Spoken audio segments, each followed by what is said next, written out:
دعائے ظہور حجت دورہ بسم اللہ الرحمن الرحیم اللہم کل ولیک الحجت ابن الحسن علیہ السلام صلواتک علیہ وعلا آبائہ فی حضر ساعت و فی کل ساعت من ساعت لیل و النہار ولیم و حافظا و قائدا و ناصرا و دلیلا وائنہ حتی تسکنہ ورزقطا و تمتعو فیہا طویلا یا رب محمد وآل محمد صلی علی محمد وآل محمد وعجل فرج آل محمد یا سیدتی ادرکنی یا مولتی ادرکنی بحق ابو الفضل العباس علیہ السلام اللہم صلی علی محمد وآل محمد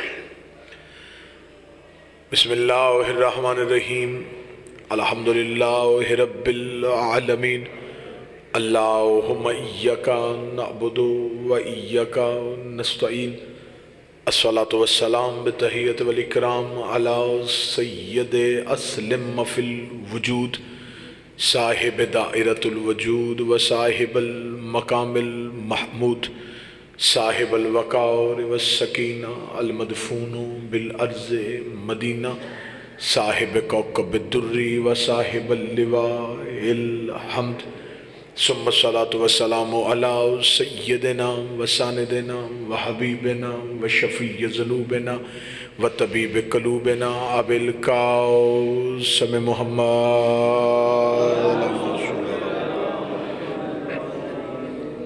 و اولادہ الطیبین الطاہرین المعصومین المظلومین المنتجبین المہدیین ولعنت اللہ علی قوم الظالمین الکافرین المنافقین المتکبرین اما بعد فقد قال حق سبحانہ تعالی فی کتابہ المجید و فرقان الحمید و هو اصدق الصادقین و قولہ الحق بسم اللہ الرحمن الرحیم یا ایہا النبی انا ارسلناک شاہدا و مبشرا و نذیرا و داعیا الی اللہ باذنہ و سراجا منیرا بلندتر صلوات صلی اللہ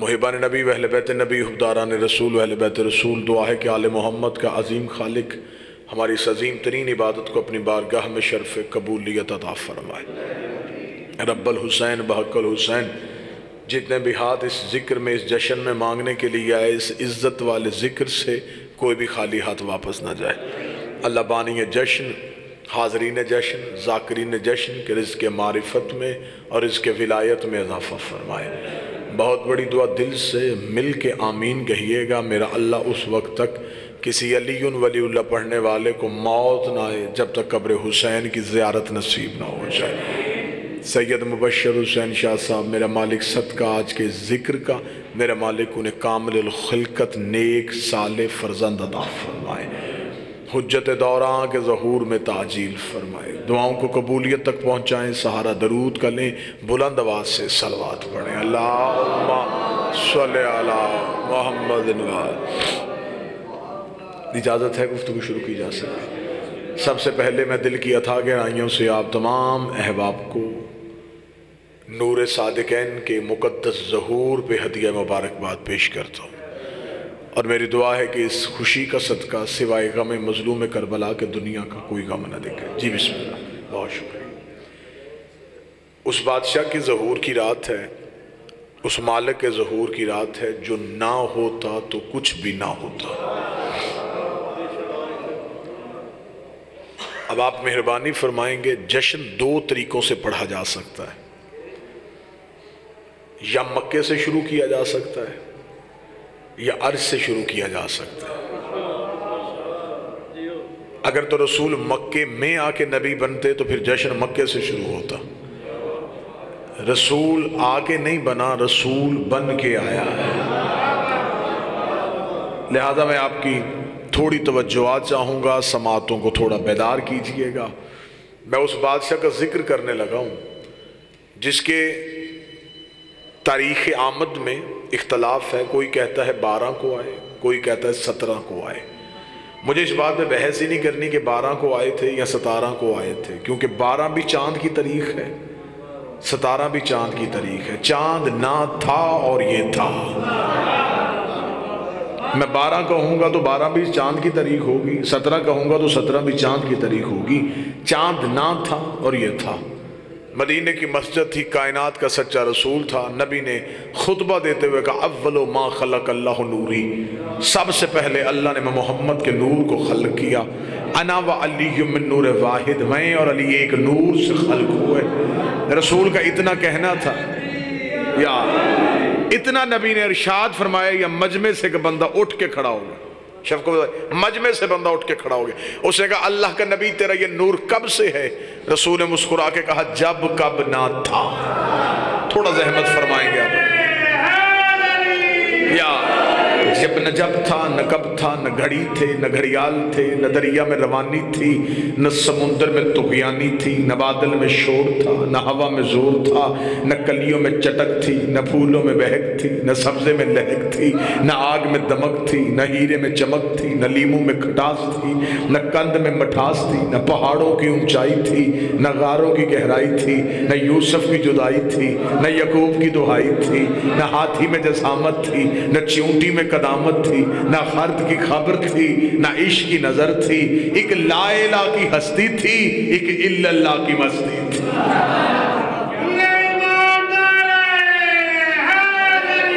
یا کچھ نہ تھا اور ہم تھے، کچھ نہ ہوگا اور ہم ہو گئے۔ اسے کہا مولا اپنے نور کی وضاحت کیجئے، نور کہاں پہ تھا؟ رسول کا سننا چاہتا ہے تو سن، خدا نے 12 پردے بنائے، توجہ صحابان فرمائیے گا، 12 حجابات بنائے۔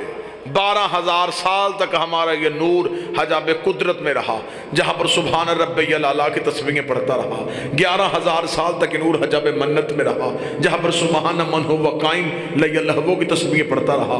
10,000 سال تک نور حجاب سعادت میں رہا، جہاں پر سبحان من هو دائم لی السہو کی تسبیحیں پڑھتا رہا۔ 9,000 سال تک نور حجاب منزلت میں رہا، جہاں پر سبحان ذی العرش والعظیم کی تسبیحیں پڑھتا رہا۔ 8,000 سال تک نور حجاب کرامت میں رہا، جہاں پر سبحان من ہو غنی لفظ کے تسبیح پڑھتا رہا۔ 7,000 سال تک نور حجاب رفت میں رہا، جہاں پر سبحانہ رفیع الاعلیٰ کی تسبیح پڑھتا رہا۔ 6,000 سال تک نور حجاب کرامت میں رہا، جہاں پر سبحانہ منزل من والمنال کی تسبیح پڑھتا رہا۔ 5,000 سال تک نور حجاب نبوت میں رہا، جہاں پر سبحانہ ذی النبوت عند الموت تسبیح پڑھتا رہا۔ 4,000 سال تک نور حجاب ہیبت میں رہا، جہاں پر سبحانہ ذی الہیبت عند الموت تسبیح پڑھتا رہا۔ 3,000 سال تک نور حجاب غیبت میں رہا، جہاں پر سبحانہ ذی الغیبت کی تسبیح پڑھتا رہا۔ 2,000 سال تک وجوب حسن میں رہا، جہاں پر سبحانہ ذی الحسن والجمیل کی تسبیح پڑھتا رہا۔ 1,000 سال تک یہ نور حجاب شفاعت میں رہا، جہاں پر سبحانہ و بحمدہ کی تسبیح پڑھتا گیا۔ رسول کہتے ہیں 12 پردوں سے میرے نور کا باہر نکلنا تھا، فقطر منہ مئۃ فقطر 24، میرے نور سے ایک کم 1,24,000 پسینے کے قطرے گرے، ایک کم 1,24,000 پسینے کے قطرے گرے۔ خدا نے ہر قطرے کے صدقے ایک نبی بنایا، میرے پسینے کے قطرے گرتے گئے، کوئی آدم صفی اللہ بن گیا، کوئی نوح نجی اللہ بن گیا، کوئی ابراہیم خلیل اللہ بن گیا۔ جشن میں آئے ہو، میلاد سننے کے لیے آئے ہو، میرے ملک میں کوئی مولوی ایسا نہیں جو حضرت آدم کو رضی اللہ کہتا ہو، نوح کو رضی اللہ کہتا ہو، ابراہیم کو رضی اللہ کہتا ہو۔ جب بھی آدم کا نام آئے گا علیہ السلام کہا جائے گا، ابراہیم کا نام آئے گا علیہ السلام کہا جائے گا۔ مرضی کے مولوی کے سر پہ قرآن رکھ کے پوچھ، جنہیں علیہ السلام کہتا ہے یہ نبی بنے کیسے تھے؟ ہمارے نبی کے پسینے سے، جو نبی کے پسینے سے بنے وہ علیہ السلام ہو جائے تو جو خون سے بنے وہ رضی اللہ کیسے ہو سکے؟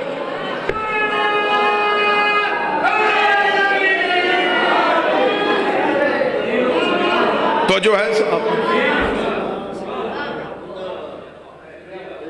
مقدس پردوں سے نکلتا ہوا یہ نور مقدس حجابات سے۔ ہم میلاد پڑھتے ہیں اپنی مرضی سے، اپنے مذہب کے مطابق۔ لوگ ہم پہ اعتراض کرتے ہیں بابا جی کہ شیعہ نبی کی بات نہیں کرتے، صرف علی کی بات کرتے ہیں۔ یا دوسرا اعتراض یہ کرتے ہیں انہیں سوائے علی کے کچھ آتا ہی نہیں، ان کی مجلسوں میں صرف علی کے قصیدے ہوتے، نبی کی بات ہی نہیں ہوتی۔ ہم علی علی کرتے اس لیے ہیں تمہیں نبی نبی کرنے کی تعظیم آ جائے۔ اگر آپ ذہنی طور پہ بیدار ہوں تو میں اگلا جملہ کہہ دیتا ہوں، ہم علی علی کر کے دنیا کو بتاتے ہیں جن کا علی ایسا ہے ان کا نبی کیسا ہو۔ ہمارے ذاکر قصیدے علی کے پڑھتے ہیں، ہمارے شاعر مولا علی کی رباعیاں پڑھیں، ہمارے علماء علی کے فضائل پڑھیں، ہم علی کے فضائل سنا کے دنیا کو بتاتے ہیں۔ جس کا نوکر ایسا ہے اس کا سردار کیسا ہو۔ آج پورے ملک میں نعرے لگ رہے ہیں نا، ختم نبوت، ختم نبوت، ختم نبوت۔ ہر بندہ کہہ رہا جی ہم ختم نبوت پہ زیادہ حق رکھتے ہیں۔ مجھے ممبر کے تقدس کی قسم ہے، میں پاکستان کے ہر ممبر پہ کہہ رہا ہوں، ختم نبوت کا نعرہ لگانے کے لیے کلمے میں علی ولی اللہ ہونا ضروری ہے۔ اگر کلمے میں علی ولی اللہ نہیں تو کوئی ختم نبوت کا نعرہ نہیں لگا سکتا، کیونکہ ہم محمد رسول اللہ کے بعد ہم نے دروازہ کھلا نہیں چھوڑا۔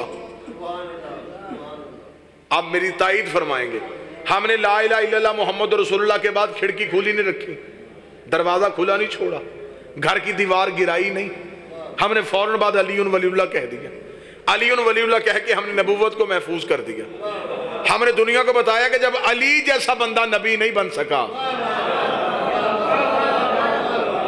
اب اگر کوئی بندہ ہم سے نبی منوائے تو ہم کہیں گے پہلے علی کو پورا کرو، کوئی علی کے مقابلے پہ لاؤ، تو جس کا نوکر کے مقابلے پہ نہیں لا سکتے۔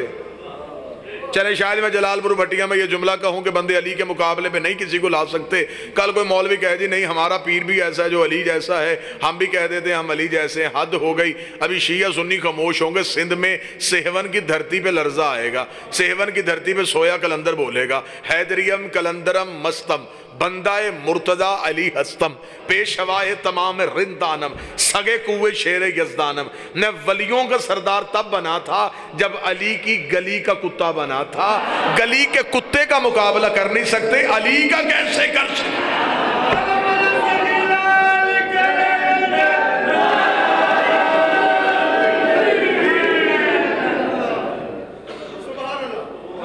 محمد پیدا نہیں، آل محمد نازل ہوتا ہے، ان کا ظہور ہوتا ہے۔ چلے پنچایتی مجمع میرے سامنے، میں بات آسان کر دیتا ہوں۔ یہ جو مولا علی کے ہاتھ میں تلوار تھی، یہ مکے کے کسی لوہار کی بنائی ہوئی تھی؟ یمن سے کسی نے بھیجی تھی؟ کہاں سے آئی تھی؟ نہ سارے بولیں گے نا میرے ساتھ، عرش سے آئی تھی۔ اب سر پہ قرآن رکھ کے بتا، جن کی تلواریں نازل ہوتی ہوں وہ مالک پیدا نہیں ہوتے، وہ مالک نازل ہوتے۔ جی میں بسم اللہ ہم ہزار دفعہ کہوں، جن کی تلواریں، جن کا اسلحہ نازل ہوتا ہو۔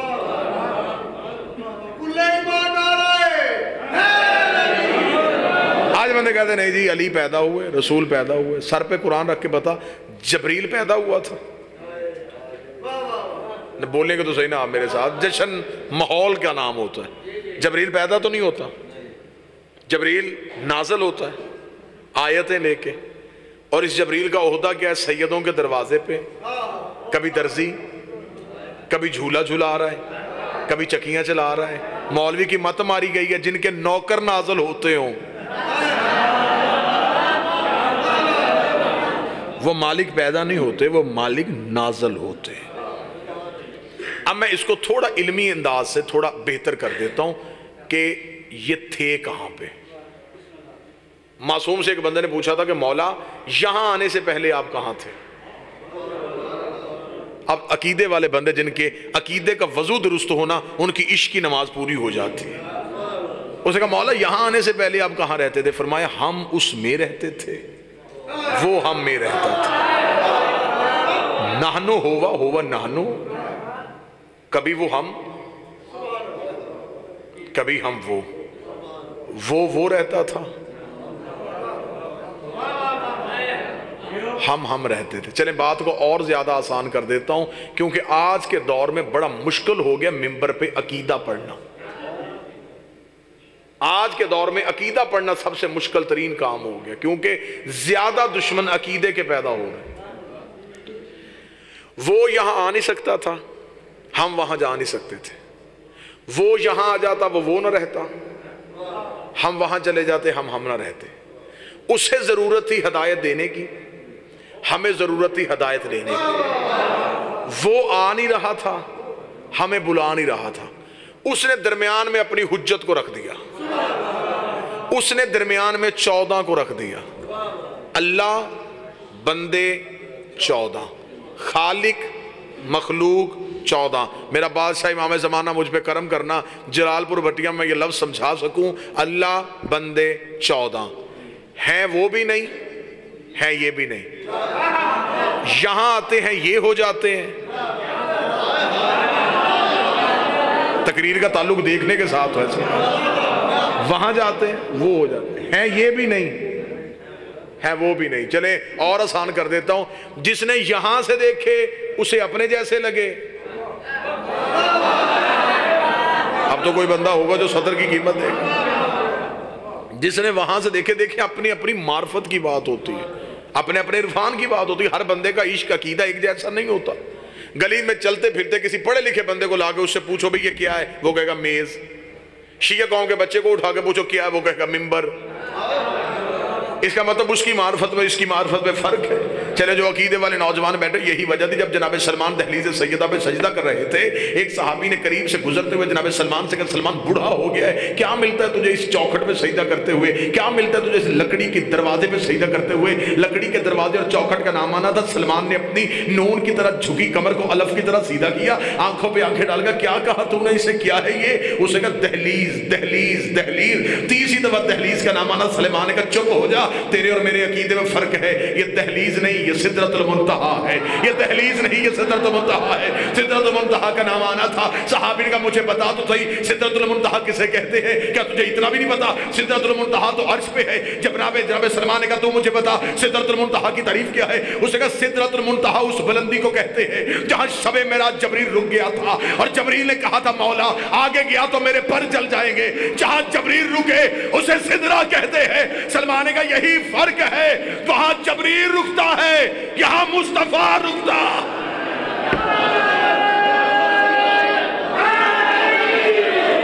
وہاں جبریل روکا گیا، یہاں مصطفیٰ کو روکا. جس نے یہاں سے دیکھے اسے اپنے جیسے لگے، جس نے وہاں سے دیکھے ہیں وہ بھی نہیں. میں وہ شیعہ کو شیعہ نہیں سمجھتا جو علی کو اللہ کہے. اس بندے کا اسلام ختم جو علی کو اللہ کہے، اور اسے بھی نہیں مانتا جو علی کو اپنے جیسا کہے. یہ اللہ کے مظہر ہیں، یہ پہچان ہے. یہ نہ ہوتے تو اسے کون پہچانتا؟ اس نے کہا میں وہاں جا نہیں سکتا، تمہیں بھیجنا، تم نے جا کے بتانا ہے کہ وہاں کوئی اللہ ہے. دیکھیں گے تمہیں، مانیں گے مجھے. چلیں اور آسان کر دیتا جو بندے ابھی تک چپ ہیں. یہ 14 وہ آئینے ہیں جن سے اللہ نظر آتا ہے.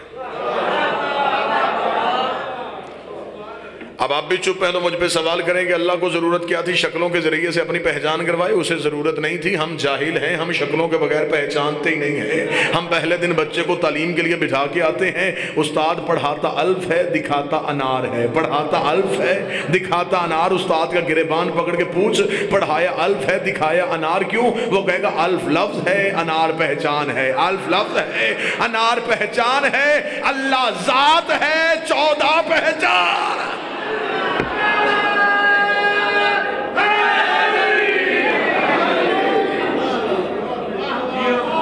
یہ اللہ اور بندوں کے درمیان وسیلہ ہے. ان کے بھی 2 رخ ہیں، ایک توحید کی طرف ایک مخلوق کی طرف. یہاں سے مخلوق جیسے ہیں، وہاں سے اس جیسے ہیں. باہر سے بشر، حقیقت میں نور. چلے میں بچوں کے لیے مثال دے دیتا ہوں تاکہ بات آسان ہو جائے. یہ میری آواز اس سپیکر کے ذریعے سے، مائک کے ذریعے سے آپ تک پہنچ رہی ہے. ایسا ہی ہے. کیسے آ رہی ہے؟ اس بجلی کی تار سے. اس کے اندر ایک تار ہے، یہ ایک نور جا رہا ہے بجلی کے. اس کے اوپر یہ پلاسٹک کا کور ہے. اگر یہ کور نہ ہوتا میں اسے چھو نہ سکتا، کیونکہ اس کے اندر نور ہے. بھئی لائٹ کو کیا کہتے ہیں عربی میں؟ نور ہی کہتے ہیں. اس کے اندر وہ ایک تیز سی لہر ہے جسے بجلی کہتے ہیں. باہر یہ پلاسٹک کا کور ہے. اگر یہ کور نہ ہوتا کوئی بھی فائدہ نہ لیتا. لہذا بجلی بنانے والوں نے سوچا کہ ہر بندہ تو پڑھا لکھا نہیں ہوتا، انہوں نے اس کے اوپر ایک کور چڑھا دیا تاکہ دنیا فائدہ بھی لے، نقصان بھی کسی کو نہ ہو۔ خدا نے نبی کے نور کے اوپر بشریت کا لبادہ اڑا دیا، دنیا علم بھی لے، ہدایت بھی لے، نقصان بھی کسی کو نہ ہو۔ اب اگر آپ کہیں گے جی پھر یہ بشری ہے، اس کی حقیقت جب تک یہ بجلی ہمارے گھروں میں رہی اس کے اوپر کور رہا، لیکن وہ بڑے بڑے گریڈ سٹیشن جہاں سے یہ آئی ہے وہاں جا کے دیکھیں، وہاں تاروں پہ کوئی کور نہیں، اس لیے کہ وہاں اس کے علاوہ جانے والا کوئی نہیں۔ اب میرا خیال ہے میں اس سے زیادہ کیا آسان کروں، جب تک نبی کا نور انسانیت کے قریب رہا، اوپر بشریت کا لبادہ رہا، لیکن جب اپنی گھر معراج پہ گیا پھر جبریل نے بھی کہا آگے گیا تو میرے ہی پر جل جائے۔ حقیقت میں نور ہے، باہر سے لبادہ بشریت ہے۔ یہ خدا نے اپنے نور سے انہیں ظاہر کیا، اپنے ہی نور سے، نورم من نور اللہ، یہ اللہ کے نور سے ظاہر ہوئے۔ اب میں اتنی آسان دلیل دینے لگا ہوں کہ یہاں پہ جتنے بیٹھے ہیں تمام کا ظرف معرفت چھلک جائے۔ علم کلام کے ہاں 4 شرطیں ہیں کسی چیز کے فاصلے کو ناپنے کے لیے، تو جو فرمائیے گا۔ پہلی شرط کو کہتے ہیں قرب، دوسری کو کہتے ہیں دن، تیسری کو کہتے ہیں لدن، چوتھی کو کہتے ہیں اندیت۔ لفظ مشکل ہے لیکن میں وضاحت بڑی آسان کروں گا، توجہ ہے سرکار؟ قرب، دن، لدن، اندیت۔ خدا نے قرآن میں کہا ہے کہ یہ میری اندیت میں رہتے ہیں، یہ 14 جو ہیں یہ میری اندیت میں ہے۔ اب یہ اندیت کیا ہے؟ مثلا میں اس کی مثال دیتا ہوں۔ قرب کسے کہتے ہیں؟ جتنا مجمع میری گفتگو کو سن رہا ہے آپ سارے میرا قرب نہیں، قریب ہیں، قرب نہیں۔ قرب کون ہے؟ یہ جو آگے بیٹھے ہوئے ہیں نا، بالکل آگے، جن کے اور میرے درمیان تیسرا کوئی نہیں، یہ میرا قرب ہے۔ علم الکلام کہتا ہے جن 2 کے درمیان تیسرا کوئی نہ ہو اسے قرب کہتے ہیں۔ اب پیچھے سے کوئی بندہ اٹھ کے مجھ تک پہنچنا چاہے گا تو وہ کسی کو ہاتھ لگائے گا، کسی کے جسم کے ساتھ لگے گا، پھر مجھ تک پہنچے گا۔ یہ مجھ تک اٹھ کے پہنچنا چاہیں، یہ اٹھ کے پہنچنا چاہیں، بغیر وسیلے کے آ جائیں گے۔ جن 2 کے درمیان وسیلہ کوئی نہ ہو اسے قرب کہتے ہیں۔ اس لیے خدا نے قرآن میں کہا تھا محمد کے قریبیوں سے نہیں، قرب سے محبت کرو، ان سے محبت کرو جو نبی کے اتنا قریب رہتے ہیں کہ ان کے اور نبی کے درمیان کوئی فاصلہ نہیں۔ اب یہ 14 جو ہیں یہ اللہ کا قرب نہیں۔ اس سے اگلی منزل ہے دن۔ دن کسے کہتے ہیں؟ قرآن میں سورہ واقعہ میں خدا کہتا ہے دن اسے کہتے ہیں کہ جنت میں جنتی جو پھل کھائیں گے وہ مقام دن پہ ہوگا، یعنی جہاں تک ہاتھ پہنچے اسے دنو کہتے ہیں۔ بور تو نہیں ہو گئے آپ اس بات سے؟ جہاں تک ہاتھ پہنچے اسے دنو کہتے ہیں۔ اس کا مطلب ہے خدا نے معراج کی رات میں بھی دنو کو کہا۔ خدا نے کہا کہ میرا حبیب معراج والی رات میرے مقام میں دنو پہ کھڑا تھا، یعنی میں اپنا ہاتھ لگا کے اسے چھو سکتا تھا۔ اس کا مطلب ہے یہ جو صاحبان بیٹھے ہیں یہ میرا قرب ہے، یہ جو مائک ہے یہ میرا قرب بھی ہے، میرا دنو بھی ہے۔ اس سے تیسری منزل ہے لدن، اس سے بھی قریب۔ وہ کیا ہے لدن؟ اس کی میں مثال دیتا ہوں۔ یہ جو میرے جسم پہ لباس ہے یہ میرا لدن ہے، یہ میں بھی نہیں اور میں بھی ہوں، میرے ساتھ بھی ہے اور میں بھی نہیں۔ میں بڑی جلدی جلدی ایک ایک منزل پہ رکا جا سکتا تھا لیکن میں ایک ایک منزل پہ رک نہیں رہا۔ قرب، دن، لدن۔ یہ جو سامنے بیٹھے ہیں قرب، جہاں تک ہاتھ پہنچے دن، جو بالکل ساتھ ہو اسے لدن کہتے ہیں۔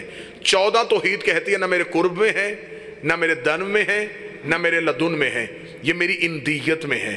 اب آپ لوگ سوچ رہے ہوں گے کہ آپ لباس تک تو پہنچ گئے، اس سے آگے کیا قرب ہو سکتا ہے؟ اس سے آگے بھی ایک فاصلہ ہے جسے اندیت کہتے ہیں۔ وہ اندیت کیا ہے؟ یہ جو مجلس میں آپ کے سامنے پڑھ رہا ہوں، یہ جو تقریر میں آپ کے سامنے کر رہا ہوں، میں کہیں سے دیکھ کے تو نہیں کر رہا، کسی سے سن کے تو نہیں کر رہا، یہ لفظ میرے اندر ہیں جو ظاہر ہو رہے ہیں، لفظ میرے اندر ہیں اور ظاہر ہو رہے ہیں۔ بڑے سے بڑے میڈیکل کے ماہر کو بلا کے لاؤ، وہ میرے خون کے ذرے دیکھ لے گا، میری ہڈیوں کی تہیں دیکھ لے گا، لیکن بڑی سے بڑی مشین لگا کے وہ میرے اندر سے میرے لفظ نہیں ڈھونڈ سکتا۔ یہ ہیں تو پھر نظر کیوں نہیں آتے؟ ہیں اندر لیکن نظر نہیں آتے، ہیں اندر لیکن نظر نہیں آتے۔ میں اپنے ذہن میں فیصلہ فیصلہ کرتا ہوں کہ اگلا لفظ یہ کہوں گا، میں فیصلہ کرتا ہوں لفظ ظاہر ہو جاتا ہے، میں ارادہ کرتا ہوں لفظ ظاہر ہو جاتا ہے۔ خدا نے کہا جاہلو، انہیں مکے مدینے کی گلیوں میں تلاش نہ کرنا، یہ میرے اندر رہتے ہیں، میں ارادہ کرتا ہوں یہ ظاہر ہو جاتا ہے۔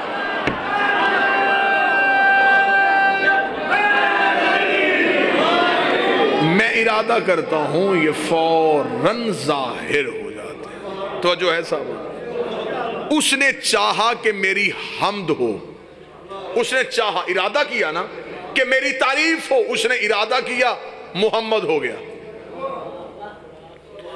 اس نے ارادہ کیا کہ لوگ جانیں کہ میں کتنا بڑا ہوں، اس نے چاہا علی ہو گیا۔ اس نے چاہا کہ لوگ میرا حسن دیکھیں، حسن ہو گیا۔ اس کی مشیت میں آیا کہ لوگوں کو میری کریمی کا پتہ چلے، حسین ہو گیا۔ اس نے چاہا کہ لوگ سمجھیں کہ میری عبادت کا طریقہ کیا ہے، سجاد ہو گیا۔ اس نے چاہا کہ لوگوں کو پتہ چلے میرا حلم کیا ہے، باقر ہو گیا۔ اس نے چاہا کہ زمانے کو پتہ چلے کہ میری صداقت کا معیار کیا ہے، جعفر ہو گیا۔ اس نے چاہا کہ زمانہ سمجھے کہ میری عطا کو کاظم ہو گیا۔ اس نے چاہا کہ زمانے کو میری رضا پتہ چلے، رضا ہو گیا۔ اس نے تقاوت دکھانی چاہی، تقی ہو گیا۔ اس نے نکاوت دکھانی چاہی، نکی ہو گیا۔ اس نے ہیبت منوانا چاہی، عسکری ہو گیا۔ مولا فرماتے وہ بھی پردے میں تھا، یہ بھی پردے میں تھا۔ اس نے کہا تو بھی قائم ہے، میں بھی قائم، تو بھی ہے اور نظر نہیں آتا، میں بھی ہوں اور نظر نہیں آتا۔ اب دین کسی انسان کی ذاتی سوچ کا نام نہیں، اسی نبی کی اطاعت کا نام ہے۔ اس نے کہہ دیا کہ فجر کی نماز کی رکھتے دو تو دو، اس نے جو کہہ دیا اس کا نام دین ہے۔ ہم میں سے کسی نے اللہ دیکھا نہیں، مانا سب نے، کیوں؟ نبی نے کہا کہ ہے۔ میری سمجھ میں نہیں آتا جس کے کہنے پہ نہ دیکھا اللہ مان لیتے ہیں، اس کے کہنے پہ دکھایا ہوا علی کا ہاتھ کیوں نہیں مان لیتے؟ اطاعت کیا ہونی چاہیے، اطاعت کی منزل کیا ہونی چاہیے؟ چلے میں ایک جملہ اور آگے بڑھاؤں کہ منزل اطاعت کیا ہوتی ہے۔ نبی کو کس اطاعت کی منزل پہ ماننا چاہیے؟ ذاتی ٹامک ٹوئیاں نہیں مارنی، یہ نہیں کہنا جی ایسے نہیں تو ایسے، نہ نبی کے سامنے کیوں کیا کیسے ہوتا ہی نہیں۔ اب میں آپ کے سامنے ایک اطاعت کی منظر رکھتا ہوں۔ آپ نے ہزاروں دفعہ یہ واقعہ سنا کہ ایک شخص نماز پڑھ رہا تھا، نبی نے اسے حالت نماز میں بلایا، اس کا نام ابئی تھا، اس نے نماز تیز کی، نبی نے پھر بلایا، اس نے اور تیز کی، نبی نے پھر بلایا، اس نے اور تیز کی۔ نماز ختم کر کے نبی کے پاس لبیک یا رسول اللہ، فرمایا پہلی آواز پہ کیوں نہیں آیا؟ سرکار میں نماز پڑھ رہا تھا۔ فرمایا شرم نہیں آئی؟ تجھے وجود نماز بلا رہا تھا، تجھے اصل نماز بلا رہی تھی۔ اس کا مولا کیا کرنا چاہیے تھا؟ فرمایا جب بھی نبی بلائے، جس بھی حالت میں ہو، وہ کام تم پہ حرام، جب بھی حجت بلائے دوڑو۔ اس کا مولا میں نماز پڑھ رہا تھا کیا کرتا؟ فرمایا توڑ دیتا۔ اب سنیے گا جتنے اہل علم بندے بیٹھے، اس نے کہا یا رسول اللہ میں نے سوچا تھا جب آپ کی آواز ہے کہ نماز توڑوں، میرے اندر سے ایک آواز آئی کہ نماز ہے اللہ کی، اللہ ہوتا ہے بڑا، نبی ہوتا ہے چھوٹا، چھوٹے کی آواز پہ بڑے کے دروازے سے نہیں جاتے۔ لے پنڈی بھٹیا، جلال پور بھٹیا، گرد و نواح، نبی نے جواب دے کے عقیدے کی موت کر دی۔ نبی نے فرمایا تو اس لیے نہیں آیا کہ نبی چھوٹا ہوتا اور اللہ بڑا ہے؟ جی۔ نبی نے فرمایا یہ تیری دلیل نہیں تھی، یہ تیرے اندر سے ابلیس بولا تھا۔ اب لفظ سننا، جو عقیدے والے بندے ہیں شاید اس جملے پہ وہ لفظ کو پکڑ لیں اور جو میں منوانا چاہتا ہوں وہ مان لیں۔ نبی نے یہ جملہ کہہ کے دنیا کو بتا دیا کہ نماز میں اگر کوئی حجت کی اطاعت سے روکے تو وہ بندے کی آواز نہیں ہوتی، ابلیس کی آواز ہوتی۔ نبی نے فرمایا کہ تو جو رکا یہ تیری آواز نہیں تھی۔ اس نے کہا یا رسول اللہ پھر میں کیا کرتا؟ رسول نے فرمایا بے شک اللہ بڑا ہے، لیکن تو بتا تو نے اللہ دیکھا ہے؟ نہیں یا رسول اللہ۔ تو مانتا کیوں ہے؟ سرکار آپ نے کہا وہ ہے۔ فرمایا بلا بھی میں رہا تھا، میرے کہنے پہ نہ دیکھا اللہ مان لیا، میری آواز پہ کیوں نہیں آیا؟ یہاں تک واقعہ آپ کا سنا ہوا تھا، اگلی تفصیل سنا اور آپ سے اجازت لوں۔ اس نے اسی دن صحابہ کی محفل میں بیٹھ کے کہا، اس نے کہا لے جی آج مجھے شریعت کے مسئلے کا پتہ چلا، نبی نے کہا کہ اگر میں بلاؤں جس بھی حالت میں ہو نماز توڑ دیا کرو۔ اتنا کہنا تھا، قریب بیٹھا تھا ایک بوڑھا جوان، چلے میں لفظ بدل دیتا ہوں، تقاضا حیات اسے بوڑھا کہتی تھی، محبت علی اسے جوان کہتی تھی۔ جناب سلمان نے سر اٹھا کے کیا کہا تو نے نماز توڑی جاتی ہے؟ ہاں ہاں، اس نے کہا مجھے رسول نے کہا اگر میں بلاؤں تو نماز توڑ دو۔ سلمان نے کہا کل میرے پہلو میں کھڑے ہو کے نماز پڑھنا، میں تجھے بتاؤں گا نماز کا معیار کیا ہے، میں تجھے بتاؤں گا اصل نماز کسے کہتے ہیں، میں تجھے بتاؤں گا حقیقت نماز کسے کہتے ہیں۔ اب اس جملے پہ وہ بندہ بولے گا جس نے فقیر کے قدموں پہ سر رکھا ہوا ہے، جس نے کسی سید کی خدمت کی ہوئی ہے۔ جناب سلمان کا یہ جملہ کہنا کتاب صفحہ سطر میں زامن۔ جناب سلمان نے کہا اب میں تجھے بتاؤں گا عبادت کا معیار کیا ہے۔ اگلے دن ابئی سلمان کے پہلو میں کھڑا ہوا، سلمان نے تکبیرۃ الاحرام کہہ کے نماز کو شروع کیا۔ سلمان نے کہا بسم اللہ الرحمن الرحیم الحمدللہ رب العالمین الرحمن الرحیم مالک یوم الدین ایاک نعبد پہ سلمان آئے تھے، یا نبی کی پیچھے سے آواز آئی سلمان۔ سلمان نے وہیں سے مصلی چھوڑا، نبی کے قدموں پہ گیا لبیک یا رسول اللہ۔ سلمان پیاس لگی مجھے پانی پلا، سلمان نے مشکیزے سے پانی کا پیالہ بھرا، نبی کے قدموں پہ گئے، نبی کو پانی کا پیالہ پیش کیا، نبی نے پانی پیا، سلمان نے پیالہ لے کے واپس رکھا، نبی کے قدموں پہ ہاتھ رکھے یا رسول اللہ کوئی اور حکم؟ سلمان واپس چلے جا، سلمان پلٹ کے مصلی پہ آیا، کھڑا ہو گیا ایاک نستعین اہدنا الصراط المستقیم صراط الذین۔ سلمان نے اپنی نماز کو ختم کیا، ابھی جلدی جلدی نماز ختم کر کے نبی کے پاس گیا، جا کے لگے یا رسول اللہ بوڑھا ہو گیا ہے، اسے نماز پڑھنے کا طریقہ نہیں آتا، ایاک نعبد سے نماز توڑ کے گیا تھا، اس نے سرے سے کیوں نہیں پڑھی؟ نبی نے آواز دی سلمان تو توڑ کے آیا تھا، فرمایا جھوٹ بولتا ہے، میں نے تو نہیں توڑی تھی۔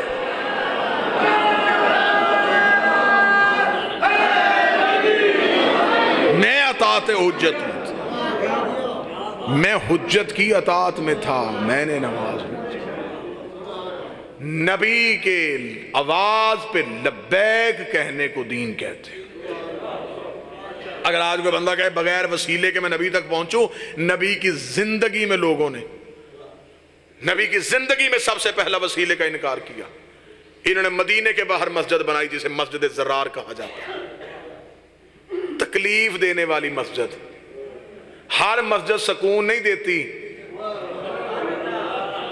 کچھ مسجدیں تکلیف بھی دیتی ہیں۔ انہوں نے راتوں رات مسجد بنائی، لینٹر سیمنٹ کا زمانہ نہیں تھا، کھجور کے درخت سیدھے کیے، اوپر ڈالے پتے، راتوں رات مسجد تعمیر کر کے ساری رات اللہ کی عبادت کرتے رہے، ساری رات اللہ کی عبادت کرتے رہے۔ گھروں میں جا کے کہہ کے آ گئے تھے کہ اب ہم نے گھر نہیں آنا، ہم نے رہنا مسجد میں، یہ نہ ہو کہ ہم گھر آئیں پیچھے سے آیت آ جائے۔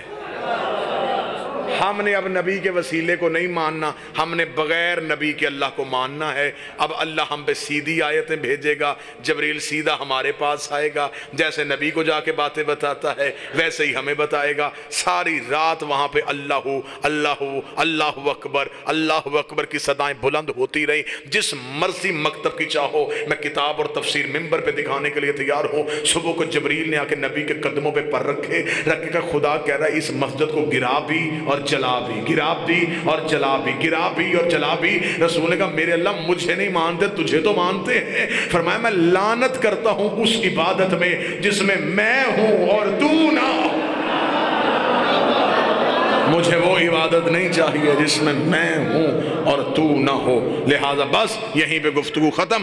آخری سطر کہوں گا، شیعہ ہو محمد رسول اللہ کے بعد فوراً علی ولی اللہ کا اقرار کرنا، ولایت علی کو نہ چھوڑنا، عزاداری حسین کو نہ چھوڑنا، سید کی توہین نہ کرنا، بطول کے دشمن کی عزت نہ کرنا۔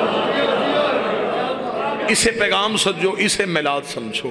اگر آج کوئی بندہ کہے کہ حجت کی اطاعت کے بغیر دین مکمل ہو جاتا ہے، کسی صورت میں مکمل نہیں ہوگا۔ ابلیس اللہ کا انکار نہیں کر رہا تھا، ابلیس نے اللہ کی حجت کا انکار کیا تھا۔ اس نے یہ نہیں کہا تھا کہ تو اللہ نہیں، اس نے کہا تو اللہ ہے اور رہے گا، اسے سجدہ نہیں کروں گا۔ خدا نے کہا فخرج لعنت الی یوم الدین، نکل جا میرے دربار سے، تجھ پر قیامت تک کے لیے میری لعنت ہے۔ لفظ آج بھی قرآن میں موجود ہے۔ خدا نے ابلیس کو لعنتی بنا کے اپنے گھر سے نکال دیا تھا۔ میرے اللہ اللہ اتنے بڑے نمازی کو لانتی کیسے بنا دیا؟ میرے مالک اس نے 6.5 لاکھ سال عبادت کی ہے، 50 ہزار سال کے سجدے کیے ہیں، اگر اپنی نمازیں اٹھا کے تیرے دروازے پہ آ گیا کیا کرے گا؟ فرمایا میں نے ساری نمازیں ضائع کر کے لانتی بنا دیا۔ میرے مالک تو نے اتنی جلدی لانتی کیوں بنایا؟ فرمایا حجت بھی پہلی ہے، منکر بھی پہلا ہے، حجت بھی پہلی ہے، منکر بھی پہلا ہے۔ اگر آج اسے معاف کر دیا، کل کو بڑے بڑے حجت کے منکر نمازوں کے ٹوکرے اٹھا کے میرے دروازے پہ آ جائیں گے کہ تو نے اسے بھی معاف کیا تھا، ہمیں بھی معاف کر دے۔ میں اس کی نمازیں اس کے منہ پہ مار کے دنیا کو بتا رہا ہوں کہ میں اپنے منکر معاف کر سکتا ہوں، اپنی حجت کے منکر معاف نہیں کر، کسی صورت میں اپنی حجت کے منکر کو معاف نہیں کروں گا۔ اور ابلیس نے بارگاہ توحید کے دروازے پہ کھڑے ہو کے کہا، اسے کہا تو بھیج رہا ہے میں جا رہا ہوں، لیکن ایک وعدہ ہے میرا، تو نے نکالا مجھے اس کی وجہ سے، میں بھی تیرا مقابلہ کروں گا۔ خدا نے کہا کیسے کرے گا؟ اسے کہا میں صراط مستقیم پہ بیٹھوں گا، میں صراط مستقیم پہ بیٹھوں گا۔ اگر قرآن امام بارگاہ میں ہو ابھی ممبر پہ لے کے آؤ۔ ابلیس نے کہا میں لوگوں کو صراط مستقیم سے ہٹاؤں گا، لوگوں کو صراط مستقیم سے ہٹاؤں گا۔ کوئی لڑائی نہیں، کوئی بحث نہیں، کہیں بیٹھ جاتے ہیں، پہلے یہ فیصلہ کرو یہ صراط مستقیم ہے کیا، یہ صراط مستقیم کہتے کس سے ہے؟ آپ سنی کتاب چاہو میں ممبر پہ سنی کتاب دکھاؤں گا، آپ شیعہ کتاب چاہو میں ممبر پہ شیعہ کتاب دکھاؤں گا۔ اگر میں کتاب نہ ثابت کر سکوں اس چوک میں میری گردن کاٹنا، میں لہو معاف کر دیتا ہوں۔ اہل سنت کتاب میں کنز الایمال میں ملا علی مدکی قاری اہل سنت نے کتاب کے صفحہ نمبر 258 پہ لکھا، مدینے کی مسجد تھی، نبی خطبہ دے رہے تھے، ایک صحابی اٹھ کے کھڑا ہو گیا، اس نے کہا یا رسول اللہ ما ھذا صراط مستقیم، یہ صراط مستقیم کیا ہے؟ نبی نے اپنا چہرہ پھیرا، صحابی ادھر سے آیا، یا رسول اللہ یہ صراط مستقیم کیا ہے؟ نبی نے چہرہ پھیرا، صحابی ادھر سے آیا، تیسری دفعہ وہ بندہ اٹھ کے کھڑا ہوا، اس نے کہا یا رسول اللہ یہ صراط مستقیم کیا ہے؟ ملا علی مدکی کہتے ابھی نبی نہیں بولے تھے، یہ مسجد کے دروازے پہ ابو طالب کا بیٹا علی آ گیا، رسول نے کہا اپنا سوال اب کر، اس نے کہا مولا میں نے پوچھا یہ صراط مستقیم کیا ہے؟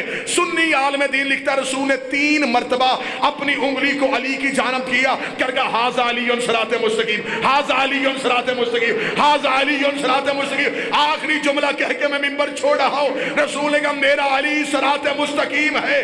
میں نے کہا تھا، ابلیس نے کہا تھا میں بندوں کو صراط مستقیم سے ہٹاؤں گا، ہمیں ابلیس کے پروگرام کا پتہ چل گیا، یہ بندوں کو لا الہ سے نہیں روکتا، علی ولی اللہ سے روکتا۔ نعرہ حیدری۔